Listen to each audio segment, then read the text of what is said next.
you brought us to that second record, Something to Love in '77, Back in Love. I mean, that was one of those tracks that, I mean, as soon as I heard it instantly, I knew that was a hit. It's got such a hook to it that I just knew it was going to be a big hit.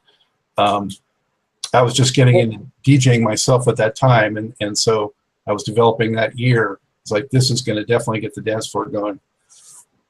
Well, with you about Back in Love Again, and you know, you might, but at any rate, when we first heard Back in Love Again, Bobby just automatically went crazy about the song. Well, we didn't quite have that same feeling.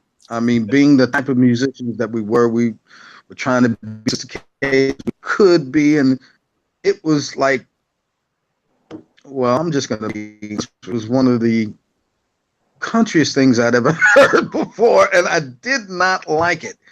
But it turned out to be one of the biggest hits we had, and of course, eventually, I learned to like it. That's funny. Yeah, it is. I'd like to add one point about Back in Love. I think it had such strong ingredients that it could not be denied, even by us who was denying it at first. When you listen, you're a musicologist, so you would know about the whole movement of music from Africa to the West, and coming through the Caribbean, and you get the Afro-Cuban stuff. So they're all influenced by Africa, and then the Spanish stuff. Well, Back in Love had that basic habanera beat, you know, which the Charleston came from. Doom, doom, doom, doom, doom, doom, doom. That was the basic thing. So you really can't deny that. And once you put a backbeat and you swing lyrics and just the way the rhythm section was swinging around that, and it's really not an easy song to play because it has to be played with the correct feel. It's as simple as it is. And so it's just one of those things that can't be denied when it's done correctly. And we started, and once we had Big Mel put his big foot on it in the studio, it was all over. And then when people would just hear it right from the first bar, it was all over. So you could see how infectious the ingredients were in Back in Love. Yeah, it's so interesting to hear your guys' perspective on that. Because I found with a lot of the bands, you know, some of their biggest hits, they weren't necessarily that keen on. You know, it's just That's true. Funny how that works out. But this record also kind of followed the predecessor with that opening, very you know, orchestral thematic song with Age of the Showdown. Age of the Showdown. Yes. Very programmatic. Yeah, and it really set the tone. And now, after what you said about Back in Love, I don't know how you feel about this, but you know, I was telling John before we went on air, or I think I actually mentioned at the outset, the house party scene at that time. I was very much part of that, and We Party Hearty was a song that, I mean, really, really got it going. It got all the wallflowers up. So. I think that was probably, I would say for me, that's probably one of the funkiest songs that L.T.D did. I don't know how you guys feel about that. Oh, we agree with you totally. And that's why we open up every show with that one pretty much. I'd say 75% of our shows, even to today, opens up with Party Hearty, because we're bringing people into the party. We want them to know right away this is a party. And again, it's got that kind of habanero. Henry wrote the song, Henry Davis, the bass player, and Henry was infatuated with Caribbean music and Latin music. So if you listen, you'll hear a little confluence of those elements in Party Hearty. And we would do a shaker ray routine with it. We would get those African shaker rays, the horn players, of which we had 5, and we would dance across the stage doing a choreographed routine with the shaker rays. It was about the funkiest thing you'd ever want to see. Yeah. It was like an African dance troupe, you know. On those rhythm guitar parts, John, were you coming up with those, or were they written for you, or how did that happen? Nothing was written for me. No. Again, I have been blessed with like a big ear, and just I don't know what it is. I hear some music, and I'm blessed to be able to fit in parts almost immediately, and I'm not bragging. I was just telling you what I was blessed with, and even to this day, I still do quite a few sessions, and I work with a lot of different artists, and that's one of the things that gets me work. You know, I have an ability to do that, and it's still working for me to. Scott, Yes. I'm gonna make John blush now, but I've got to put this out there. John has got to be the most incredible composite human being of a guitar player we have ever heard. John literally is two guys playing the guitar, and we have proven it. We've had him put parts down, and two guys can't play his parts because he knows how to accompany himself with counterpoint in such a way that nobody else can do that. Nobody else can copy it. He is just a unique musician. Simply Thank you, put. Carl. Thank you. Wow. Well deserved. Others tracks on this record that jumped out to me were Never Got Enough of Your Love, a real nice upbeat pop soul kind of thing. Make Someone Smile Today, sort of a gospel-y ballad. Yes. And then Material Things, another nice funk track. So this record, I would say, again, kind of kept that forward trajectory going for you guys. Not only commercially, but I think also you settled more into what L.T.D was going to be about. Is that a fair assessment? You're so correct, Scott. Right on the head. And Bobby Martin would stay with you guys for a while. That was a real successful formula. That's true. What was and it got to the know, point where our music wasn't so much focused on, I don't think, any one song. One of the best compliments we've ever gotten was, man, back in the day, boy, we put an L.T.D record on the first cut and just let it play. You know? So that was a party record. You didn't have to take the record up. It would take you through a party with the ballads, the funk stuff, you know, the instrumentals, and great music. I'd like to say something about Bobby, if I might. I believe in my heart that Bobby Martin was the reason I had to learn how to be produced. Okay, especially when it was material that I had written. I took my material very, very personal, and I almost took offense to it when people started suggesting changes and all that sort of thing. But with Bobby had a way of convincing you, well, let's just try this and let's see how it works out. And he is the reason. He taught me how to be produced, and that's a learning experience. And you know, I don't know how many other people would agree with me, but being produced correctly, I think, is a learning experience. And Bobby was great at it. He was great. How would you describe the vibe when you guys were in the studio? Was it very democratic? Did you guys feel camaraderie? Were you friends outside the studio also? What was that like? Yes, we were family outside of the studio. We were family in and out. Family. Yeah, in fact, we were so much of a family. We threw a party on our first sessions, which you don't do. You just don't bring friends and neighbors into the studio when you're producing. But we learned the hard way, and it got out of hand, and we decided, well, we'll never do that again. But we were a family, and you know, and the extended family were the spouses and relatives and children of the members. As a matter of fact, we were so much family that when we would hit one of our hometowns, we'd go to our parents' house and they'd cook us dinner, and you know, the whole block would turn out, or actually the whole neighborhood would turn out. Right. And it was just great. I mean, you know, as a matter of fact, I remember an experience in the Caribbean where a lot of American artists went over and we were standoffish, and we got complimented as to how we were so down to earth and how we were about the people, and they just loved us. You know, we didn't put on airs or anything of that nature, so it was great. Yeah, you know, we were basically journeyman musician.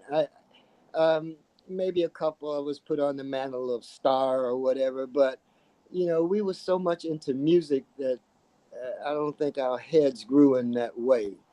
We were into the music itself, and which is a blessing, because the other thing is kind of an illusion anyway. Mhm. And where did it come from that the group would be such a positive? Well, I'm thinking that they were a positive force, but it was the messaging and the lyrics was always so positive, so much about love. I mean, reflected in the name of the group. But where did that come from, and how did that become such a core part of what you guys did? I think we were all very spiritual people who grew up, you know, in churches, singing and playing. And again, we have to go back to James Davis. He was our reverend. You know, we prayed before everything we did. If it was a rehearsal, a recording, a performance, and he would lead the prayer. He was just a very spiritual guy, and it emanated. And we were all receptive to that. So I think it became a philosophy and a way of life, sort of. So it started to reflect itself in the music that we created or the music that we chose. Now, after that fourth record, you guys were pretty much, you know, on a level rivaling the top R&B groups of that time, the Earth, Wind and Fires, the Commodores, Isley Brothers, and so forth. What was your live act like at that time? Was it full of, you know, a lot of stage direction, or did you guys just kind of come out and jam, the costumes, and who kind of guided that for you? We took the Hollywood route. You know, you got Earth, Wind, and Fire, who just was hitting as we were trying to get out the gate, and they kind of set the bar, you know, for live performances. So you just couldn't go out and jam anymore. You had to have a nice set. So we hired choreographers, we hired directors, we hired stage producers, and you know, and the technical crew and all of that. And A&M supported us to do that. But we literally went in the woodshed before every tour. We would get the big sound stage and we would rehearse like we were going to work 8 hours a day, 5 days a week. And we would nail those shows down. We would block out they would, just like in television or movies, you block things out and you choreograph it and you run it through, and then you do the final runs. We had dress rehearsals. It was just the total Hollywood template we used to get ourselves up to the level of performance. And our shows were amazing. I have to say, it's too bad there wasn't as much video then, but they were amazing. When we played the Super Bowl with 60,000 people, I mean, and you looked out, and when we were doing something like Concentrate on You, a love ballad, and the light, it was total darkness, and every person had their Bic lit. It was like the biggest birthday cake you'd ever seen, you know. And we saw that time and time again. I mean, one time they told us, okay, guys, you might start a riot, so stay on the golf carts when it's taking you out to the stage. When you're coming out of the tunnel, don't jump off. Man, we got so excited. We jumped off those carts and we ran to the tunnel. We almost did start a riot because people went totally nuts to see us running across the stage, waving our towels, you know, and being so excited. But that's what crowds can do to you, and that's what bands can do to crowds. Wow. So, John, do you remember anything that stands out in particular about one performance or one experience on the road that was remarkable? Actually, the one he just got through talking about, it was at the Superdome, and it was like 60,000 people. And like he said, it looked like you were looking off into space with a bunch of stars when the people had their Bics lit up. But the thing that stands out to me the most in that is that there was a part in the show where we were singing Love Ballad, where we have a sing-along with the crowd. Well, now, as you know, as big as the Superdome is, you had to have a pretty powerful system in there to handle the load and everything. When the people started singing along, they actually drowned the system out. And that just blew my mind. It was amazing. Wow. I have one kind of great little spiritual story. We were playing McNichols Arena in Denver. We were doing the programmatic Love to the World. And the sound system cut out. And it was at the part where we are vamping on Heaven Help Us. Right there, the sound system went, all the lights in the building went out. So now we just had acoustics and we're singing Heaven Help Us. We asked the audience to join in and they sung that until all of the power. It was like Yeah, God put I his remember hand that. on the place. I remember I that. mean, I'm telling you, it was like you were floating on the stage with, I'm getting chill bumps thinking about it, but it was quite a moment. Wow, that must have been incredible. I'm getting almost goosebumps just hearing you talk about it. Wow. So let's move on. The next record was Togetherness in '78, another big hit for you guys. Had tracks like Holding On, We Both Deserve Each Other's Love, another great funk song in Jam, Concentrate on You, which was a great ballad, You Fooled Me, really catchy, excellent R&B track, Together Forever, another catchy funk track. Wow, this was, when you talk about playing it end to end like you were before, Carle, this album is a great example of that. Do you have any particular memories about this one and some of these tracks? It was, I would say that would have been the peak of our career during that period. We loved every song on it. The production on it, I can remember sitting in the studio for every part that was going down, just marveling because we had the best strings in town. We had the best producer, the best orchestrators. We had the best musical director, So everything just came out so wonderful. And it was so wonderful to be in those sessions and to play, I mean, it was just, you would feel enveloped in the music when you played it because it was so full and real. So it made you feel good to play it. So, I mean, we would put in a lot of hours, but it didn't mind. We never got, worn out because we always had goals to attain and we hung in there till we did. And it was a labor of love. That's it. What about the recording process itself? If you're looking at these first, going back to the Love Ballad record and the one before this one, these three records that were at such a high level, how long did it take you roughly to record those records? And was one sort of more problematic in any way than the other? Not really. We pretty much had the format down by that time. But to contrast that to the first album, which we finished in 5 days. But That's a hit. We did know the music very well, and even though we kind of produced it backwards, it came out sounding decent, like we kind of knew what we were doing. But the actual process we learned from Bobby Martin again. He had been at Philly International and done all those great hits over there. So he had it down like a science. So, and him being the producer, he ran the sessions and he scheduled them and contracted the players. And it just all went very smooth without a hitch during that period. John, I felt like you were a little more prominent on the Togetherness record. You have some writing credits, and did you feel like I don't know, you were getting more recognition at that point, or what would happen? Well, yeah, I did feel like I was getting more. It's not necessarily more recognition because they recognized me right off the bat. I just started participating a little bit more in the more integral parts of what was going on. One thing in particular, Holding On When Love Was Gone, Jeffrey Osborne and I wrote that together.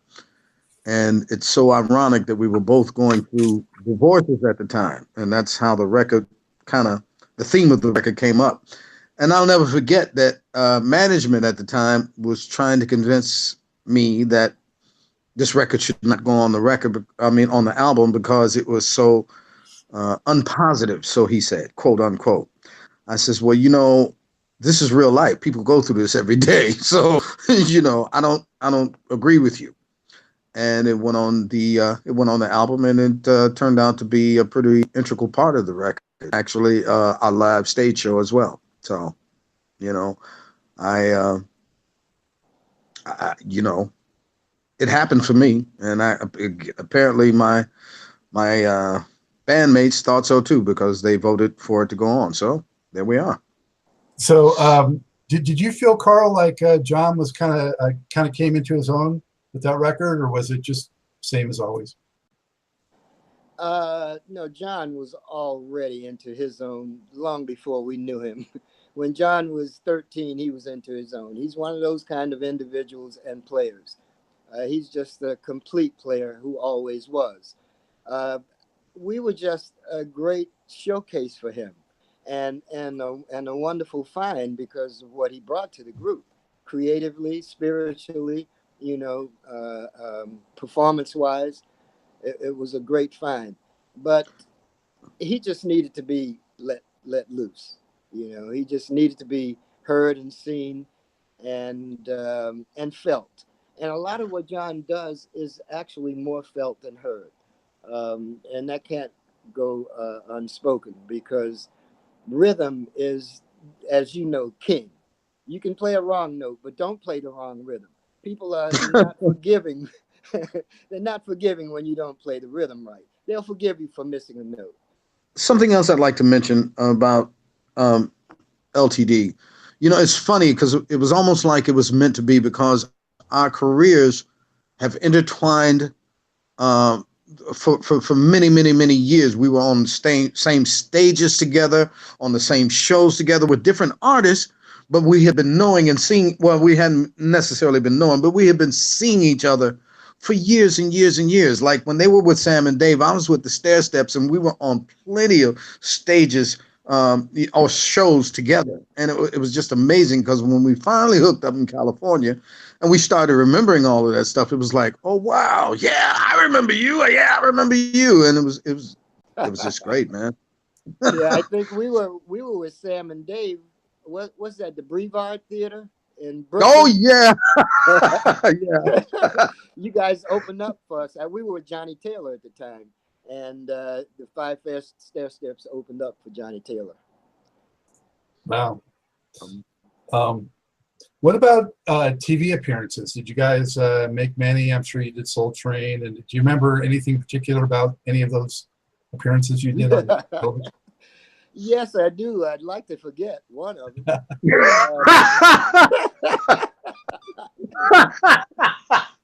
I think it might have been maybe our 5th Soul Train appearance or something. We get there, we're hanging out all day.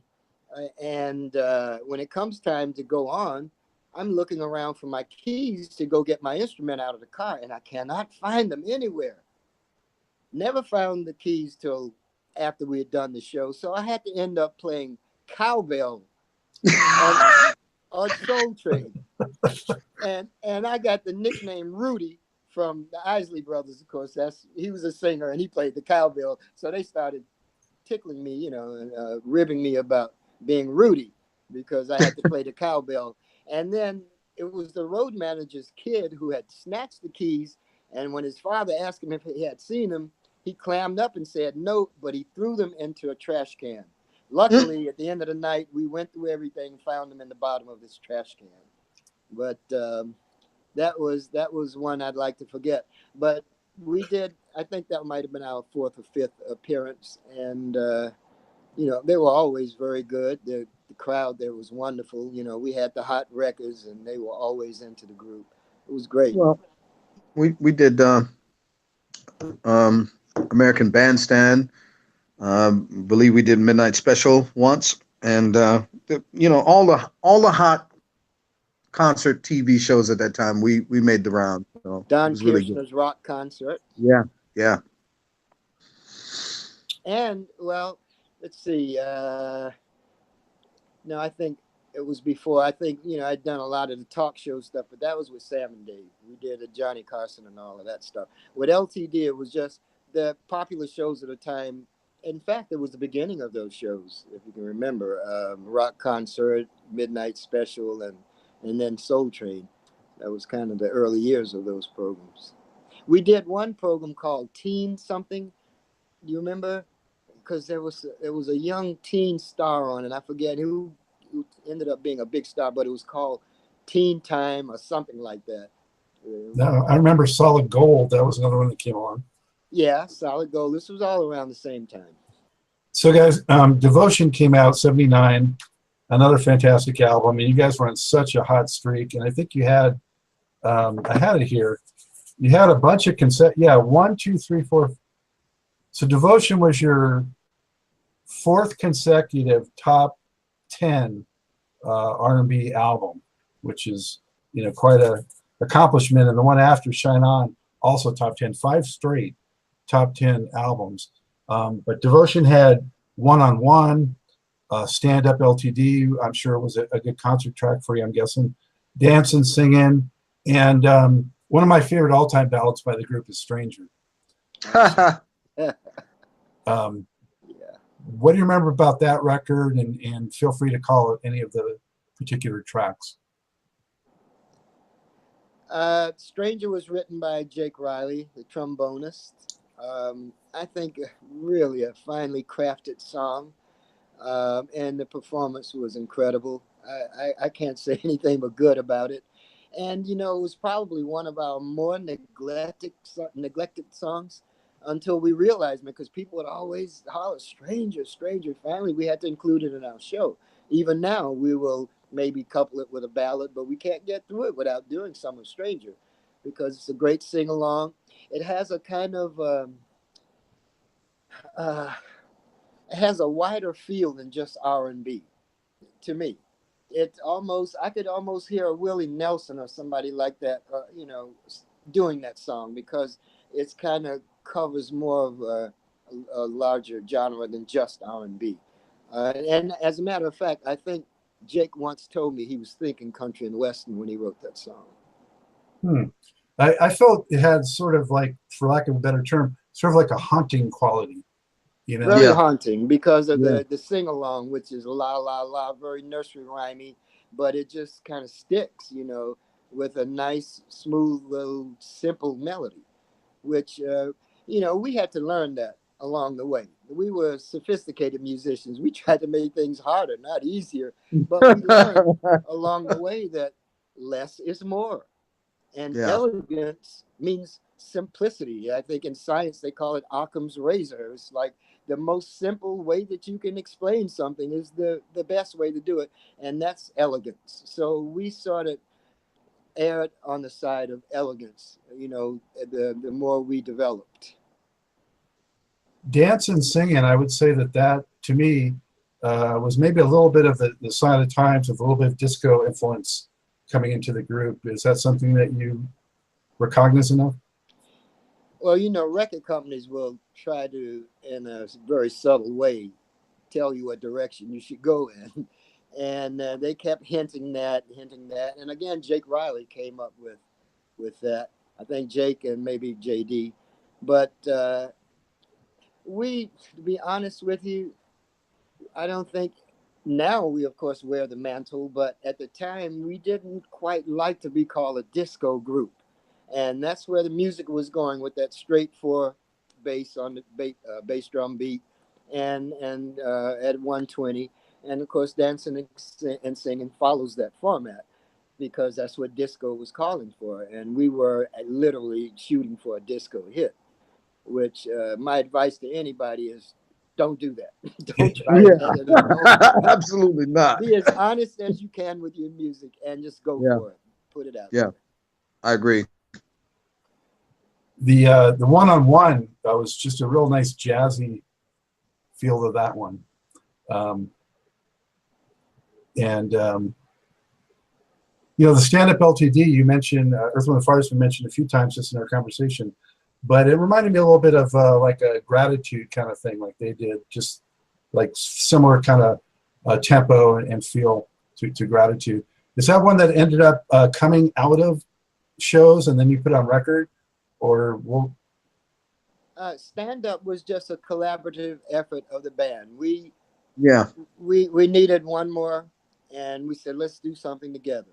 I think everybody's name is on the record, and it was just, you know, it was kind of, I guess we were imploring ourselves to stand up and be ourselves, you know. That's how we said it. And Feel It too was kind of a little disco-y flavor. Feel It was myself and Billy Osborne. we had collaborated on a couple other albums, and yeah, we, sort of, that had a kind of popish, kind of funky little thing to it. But it was almost, I thought, a little top 40-ish, but again, we tried to cover all bases, and that was kind of a medium tune that I was lucky enough to get chosen. Shine On, again, another great one. The final run of that top 10, 5 in a row. Had You Gave Me Love, Where Did We Go Wrong, Getaway, Shine On, Don't You Know. Wow, so many great songs, and a lot of songs too. Was there a lot of competition in the group to decide on the song selection? And what about sequencing? Well, we wanted a flow in all of our albums. That's, as you mentioned, most of them would start off with these epic kind of things, that would grab your attention. And that was kind of our template to take people on a musical journey. It wasn't just throwing a bunch of songs. So we had to make them speak to each other in a way that a person would go on a ride, Yeah, concept. Go ahead. Absolutely, concept. That's right. And what would make the final cut, John? Was it a lot of competition? Did you throw a lot of songs out, like on something like Shine On? Or did most of the stuff you have make it into the final product? Well, there were plenty of songs that didn't make it, but because most of the music, in my opinion, it was just fantastic. It was hard making the decision, and the person who would probably have the commanding vote would be, again, Bobby Martin, because he was such an integral, by that time, he was such an integral part of our careers and our choice in music. And this man just had a phenomenal ear like you wouldn't believe. And by that time, we had learned to trust his ear and his judgment. We didn't just go with it automatically, but we had learned to trust his judgment. And after a final discussion or not argument, but discussion, we just went with him, so, and it proved to work out for us really well. I noticed some of this record, including Angela Winbush on backing vocals. Oh yeah. And Dick Griffey is listed as being directed by. How did you get Angela? How did Angela come to be working with L.T.D, and what role did Dick Griffey play?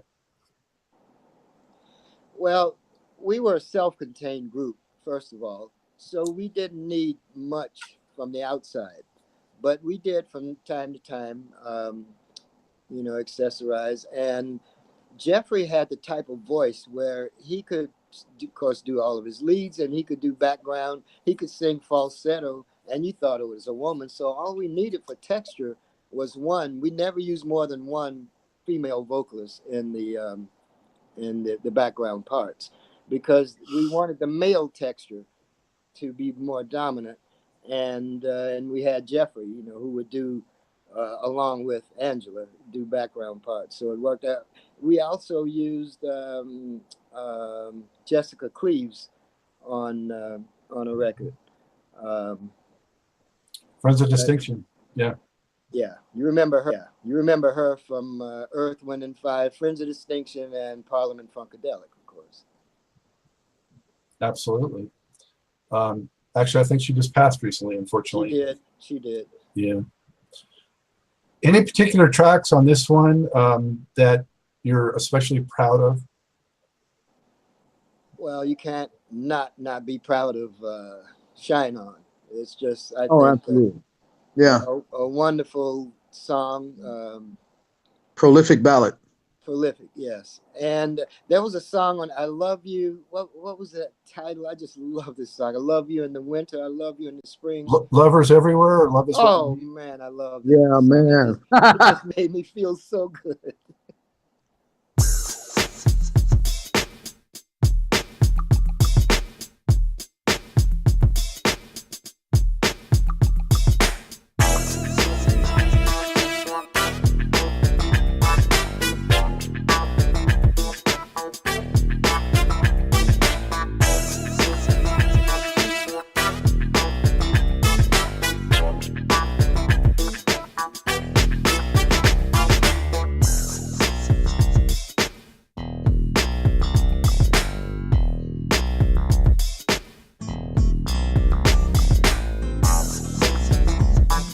Bye.